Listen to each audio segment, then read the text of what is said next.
Assalamualaikum warahmatullahi wabarakatuh. Salam kenal, dengan saya Ruhana Maisaratul Muwafaqoh, mahasiswi program studi Komunikasi dan Penyiaran Islam di UIN Sunan Kalijaga, Yogyakarta. Di sini saya akan mempresentasikan logo branding dari Al-Muslih Coffee, di mana tugas ini merupakan salah satu syarat dari penilaian akhir semester mata kuliah Desain Komunikasi Visual yang diampu oleh Ibu Dian Eka Permanasari, SDSMA. Pada table of contents ini terdapat 6 poin, di mana keenamnya ini merupakan runtutan dari proses pembuatan logo branding Al-Muslih Coffee. Untuk step yang pertama, kita harus melakukan riset, mencari informasi-informasi terkait objek yang akan kita branding.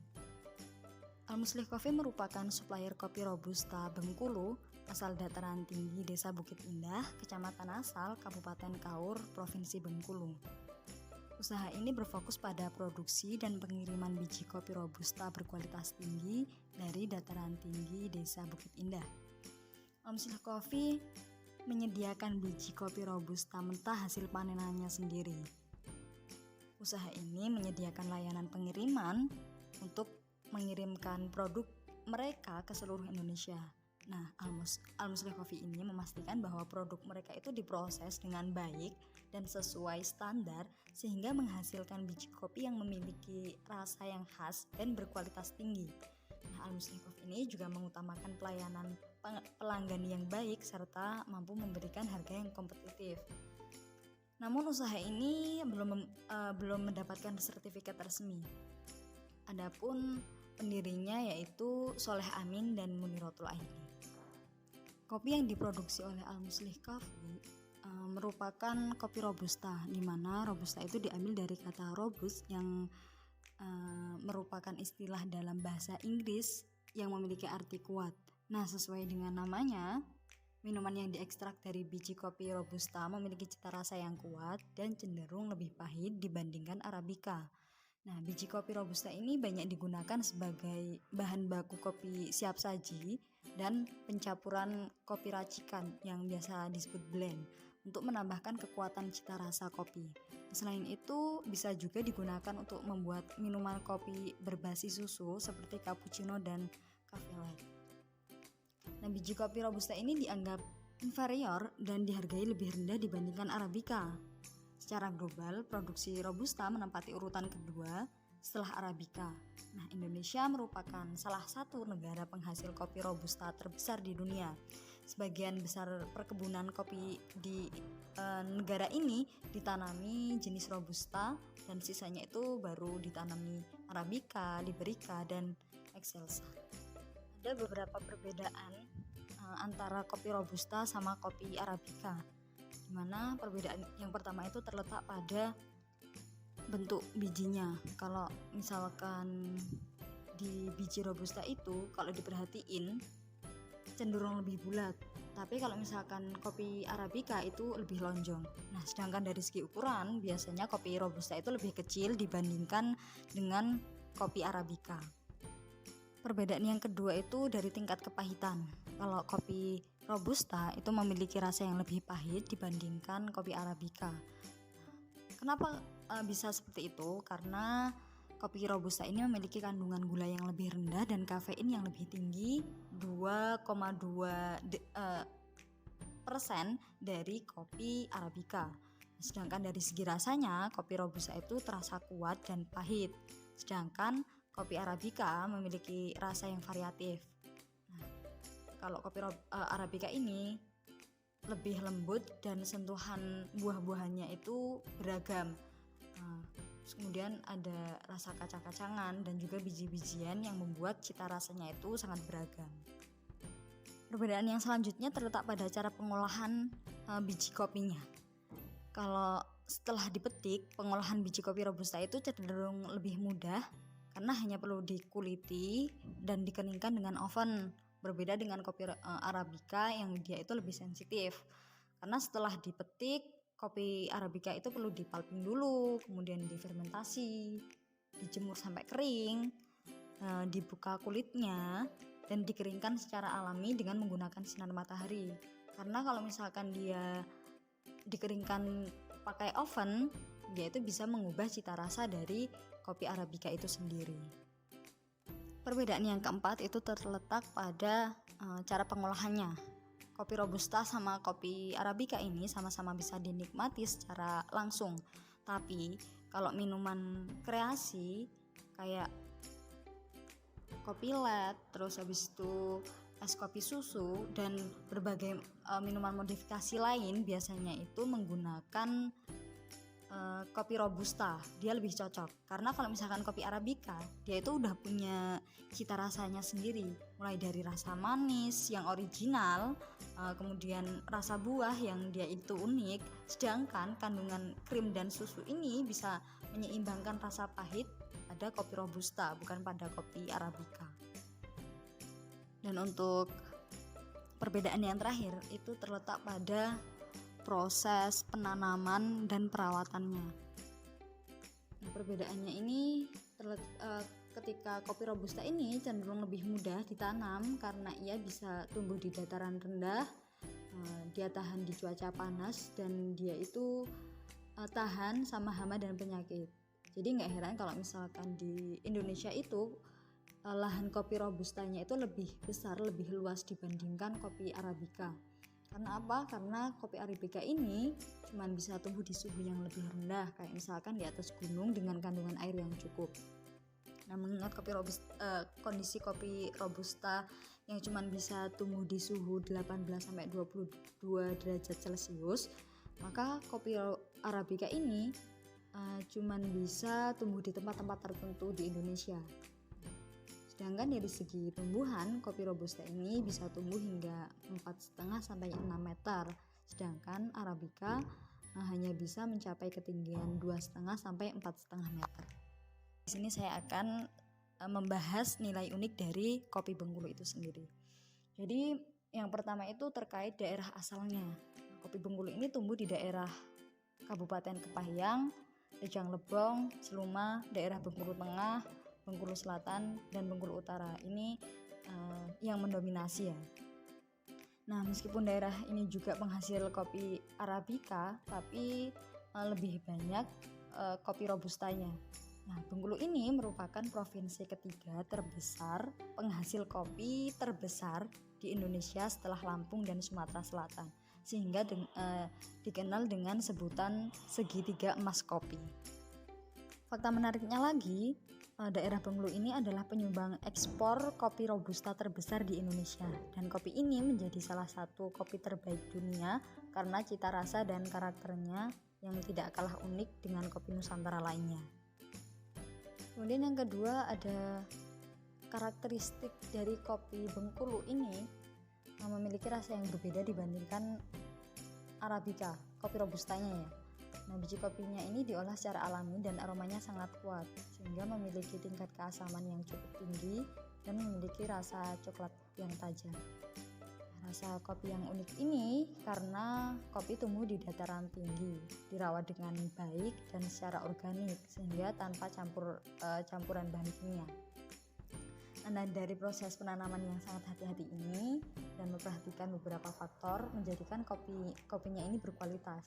Jadi nggak heran kalau misalkan Bengkulu ini dinilai berpotensi menjadi kopi spesial. Nyambung dari karakteristiknya tadi, kita sekarang bahas tentang cita rasa dari kopi Bengkulu. Nah, cita rasa dari kopi Robusta Bengkulu ini, dia itu terkenal memiliki tone rasa coklat dengan tingkat keasaman yang tinggi. Nah, kopi ini perlu kenikmatan lebih pada saat suhunya masih tinggi hingga agak dingin. Rasanya yang pahit dan khas ini dengan rasa buah menjadikan rasanya segar dan nikmat. Nilai keunikan dari kopi Robusta Bengkulu yang terakhir itu terletak pada kelebihan. Seperti yang sudah saya katakan tadi, bahwasanya kopi Robusta Bengkulu ini termasuk kopi terbesar ketiga di Indonesia, yang mana menyumbang ekspor terbesar sekitar 70% kopi Robusta dari Indonesia. Nah, angka produksinya itu sendiri mencapai 80.000 ton per tahunnya. Dan menariknya, kopi Robusta Bengkulu ini merupakan varian unggulan hingga menduduki peringkat 5 di Pusat Penelitian Kopi Nasional. Dan yang terakhir pernah menang dalam kontes Specialty Indonesia atau Indonesia Cupping Competition pada tahun 2016. Nah, kontes ini digelar oleh Asosiasi Eksportir dan Industri Kopi Indonesia atau AEKI bernama Pusat Penelitian Kopi dan Kakao Indonesia atau PPKKI di Jakarta. Nah, juri-jurinya ini yang menilai pun berasal dari 12 negara. Step yang kedua, kita harus melakukan brainstorming, membuat mind mapping terkait informasi-informasi yang telah kita dapatkan tadi. Dari beberapa informasi yang saya dapat, saya mendapatkan 3 keyword, yaitu ada cenderung lebih bulat, yaitu terkait dengan bentuk kopi robusta, kemudian kuat dari cita rasanya, dan kemudian hidup di dataran tinggi, jadi tempat dia berasal. Step yang selanjutnya yaitu conceptualization, di mana kita harus menyusun strategi-strategi atau gambaran-gambaran dari logo yang akan kita buat. Logo brand Al-Muslih Coffee ini memiliki slogan yaitu citra sejati secangkir kopi. Nah, adapun tema dari brand logo ini yang juga sekaligus memiliki karakter yaitu klasik modern. Jadi tema dan karakternya itu saya samakan. Kemudian di referensi dan sumber visual ini diambil dari 3 keyword yang sudah ditentukan dari brainstorming tadi. Ini yang pertama bulat, saya gambarkan dengan biji kopi. Ini bermakna tekad yang kuat, pergerakan dan perputaran yang dinamis, dan menggambarkan sebuah kekeluargaan. Kemudian kuat, jadi dari rasanya yang kuat itu saya gambarkan dengan warna coklat tua. Nah, ini bermakna rasa kopi robusta ini memiliki identitas yaitu kuat. Kemudian dari daerah asalnya dataran tinggi, saya gambarkan dengan pegunungan. Kemudian memiliki makna pertumbuhan dan perkembangan cita-cita yang tinggi. Nah, kemudian maksud dan tujuan dari logo brand ini yaitu untuk membranding kopi robusta Bengkulu hasil panen sendiri. Kemudian target audiensnya saya mengambil kisaran 20 sampai 50 tahun dan saya tidak menentukan jenis kelaminnya. Dan saya lebih mengutamakan untuk orang-orang yang tinggal di daerah perkotaan karena kenapa begitu? Karena saya juga melihat dari hobi dan minatnya, yaitu saya mengambil dari hobi berbisnis dan minat di perkopian dengan gaya hidup aktif dan produktif. Sedangkan pendapatannya itu saya memiliki target sekitar lebih dari 2 juta. Terkait jenis font yang saya gunakan yaitu EXO 2 Bold dan Rubra Extra Light, dan warna yang saya gunakan yaitu kuning dan coklat tua. Kemudian untuk timeline saya mengira-ngira antara kisaran dari 23 Februari sampai 23 Mei 2023. Kemudian di konseptualisasinya ini juga perlu adanya benchmarking, yaitu logo-logo terdahulu yang bisa kita jadikan acuan. Saya mengambil Gucci, ada Huawei, Chanel, Tuang Coffee, Starbucks. Step yang keempat yaitu sketch. Nah, di step ini kita harus membuat sketsa secara manual. Jadi pakai pensil ya, tidak pakai media digital. Nah, dari sketsa ini kita harus membuat minimal 3. Dan yang mendapat ACC dari Ibu Dian yaitu logo yang ketiga. Step yang selanjutnya yaitu rough design. Nah, di sini kita harus mendigitalisasi sketsa yang sudah dipilih untuk dijadikan logo brandnya. Dengan digitalisasi ini kita bisa merepresentasikan makna-makna yang tersirat, seperti tadi saya menggambarkan kuat itu dengan warna coklat tua. Untuk step yang terakhir ada final artwork, di mana kita harus mengaplikasikan logo brand yang udah kita buat tadi. Jadi dari logo brand yang sudah jadi ini, movie Citra Sejati secangkir kopi, ini ada huruf M, di mana huruf M ini merupakan inisial dari brand Al-Muslih Coffee dan merepresentasikan dataran tinggi asal kopi produksi brand ini yang memiliki makna pertumbuhan dan perkembangan serta cita-cita yang tinggi. Kemudian di tengah-tengah huruf M itu ada biji kopi dan lingkaran. Nah, bentuknya yang bulat bermakna tekad yang kuat dari pendirinya, sekaligus menjadi harapan supaya kedepannya itu usaha Al-Muslih Coffee ini selalu ada pergerakan dan juga perputaran yang dinamis. Nah, karena bulat itu tadi salah satunya juga bermakna keluarga, ini bulatnya di sini yang melingkari biji kopinya itu tidak nyambung. Karena apa? Karena di sini saya menggambarkan ada dua pendiri dari Al-Muslih Coffee ini. Logo brand ini memiliki dua tipe. Jadi ada logo mart sama logotipnya. Nah, di sini logotipnya itu ada movie sama Citra Sejati secangkir kopi. Nah, movie ini merupakan singkatan dari Al-Muslih Coffee. Nah, penyingkatan ini bertujuan untuk mempermudah penyebutan bagi audiens. Sedangkan Citra Sejati secangkir kopi itu merupakan slogan dari Al-Muslih Coffee. Nah, berangkat dari pemilihan biji kopi yang berkualitas inilah seseorang dapat mengonsumsi secangkir kopi yang nikmat. Tipografi yang digunakan dalam logo brand ini untuk kata movie itu menggunakan EXO 2 bold. Sedangkan untuk slogannya saya gunakan Kugla Extra Light. Nah, kedua font ini merupakan jenis font sans serif yang tidak memiliki kaki di sudut hurufnya. Nah, jenis font ini dikatakan sebagai modern style, font yang memiliki karakter tegas dan bersifat solid. Nah, modern ini selaras dengan karakteristiknya tadi. Adapun pemilihan tipe font tersebut didasarkan pada karakteristik logonya tadi, yaitu klasik modern. Adapun makna yang menjadi karakteristik logo produk kopi ini mengacu pada KBBI, yaitu mempunyai nilai atau mutu yang diakui dengan menjadi tolak ukur kesempurnaan yang abadi. Sedangkan modern ini bermakna produk Al-Muslih ini akan tetap bersaing sesuai dengan tuntutan zaman. Pada corporate color ini akan membahas terkait warna primer yang digunakan, yang terdapat pada dua warna yang ada pada logo brand movie ini. Nah, terkait warna primer itu ada CMYK dan RGB. Nah, C-nya ini adalah cyan, M-nya magenta, Y-nya yellow, dan K-nya ini adalah K atau hitam. Sedangkan RGB-nya itu R-nya bright,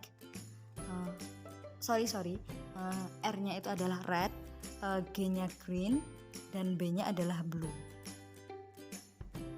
Warna kuning pada logo brand ini hanya digunakan pada huruf M-nya saja yang merupakan inisial dari brandnya. Nah, warna kuning ini diasosiasikan dengan warna yang mencerahkan atau warna yang memberikan inspirasi. Selain itu, warna kuning ini juga dilambangkan sebagai warna yang memberikan makna kemakmuran dan keindahan.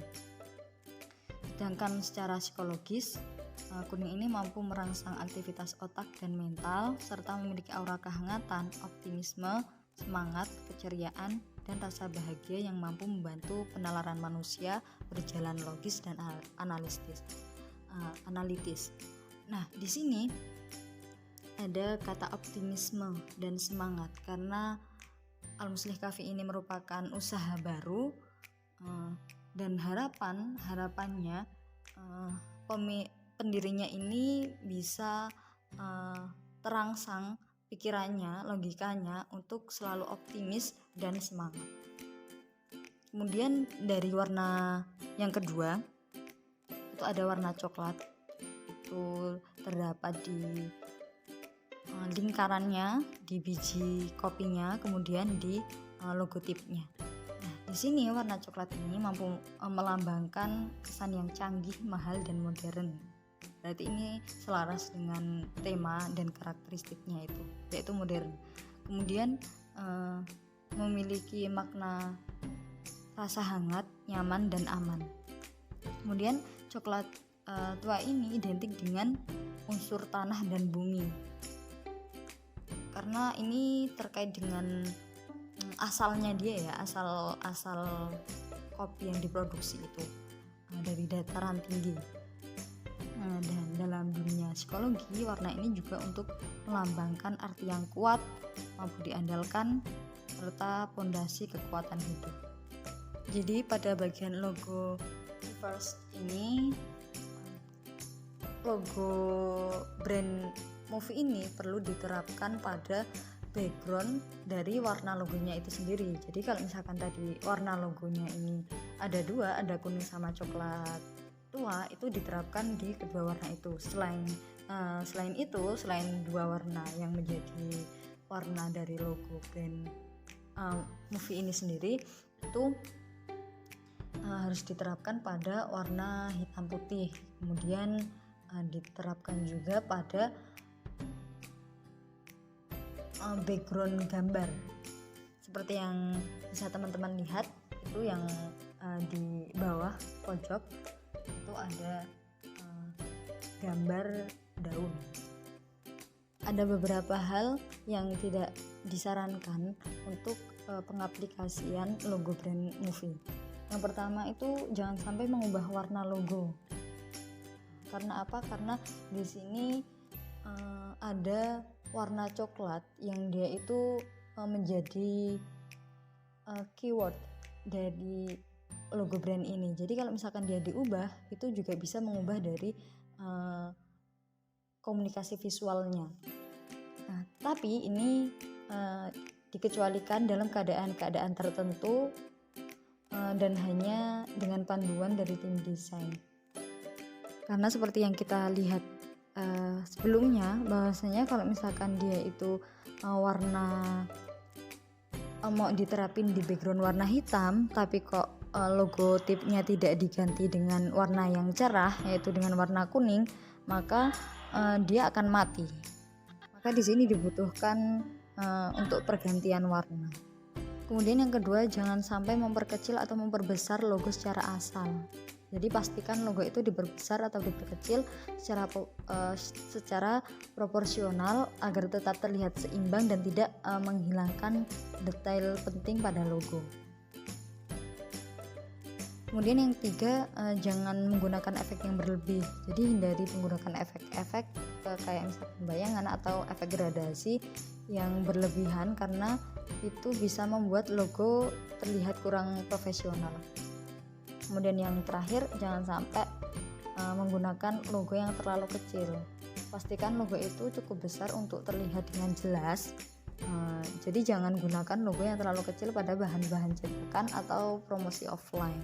Di sini saya membuat pengaplikasian logo ini pada media-media tertentu. Yang pertama, saya membuat nota. Jadi di nota ini antara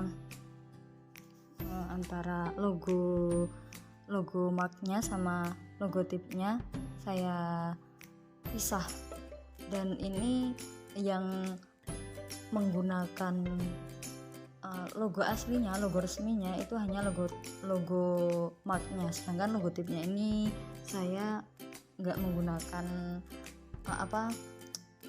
menggunakan logo resminya.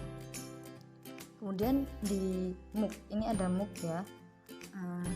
Di mug ini saya menggunakan dua sisi, jadi sisi sebelah kanan itu pakai logo mark, sedangkan sisi sampingnya itu menggunakan logo tip.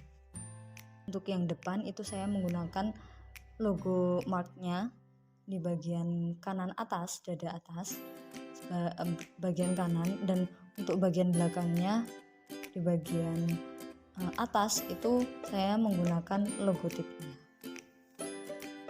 Demikianlah presentasi terkait logo branding Al-Muslih Coffee. Sekian dari saya, Akhir Romi, dengan Spontan Muslim. Wassalamualaikum warahmatullahi wabarakatuh. Semoga bermanfaat.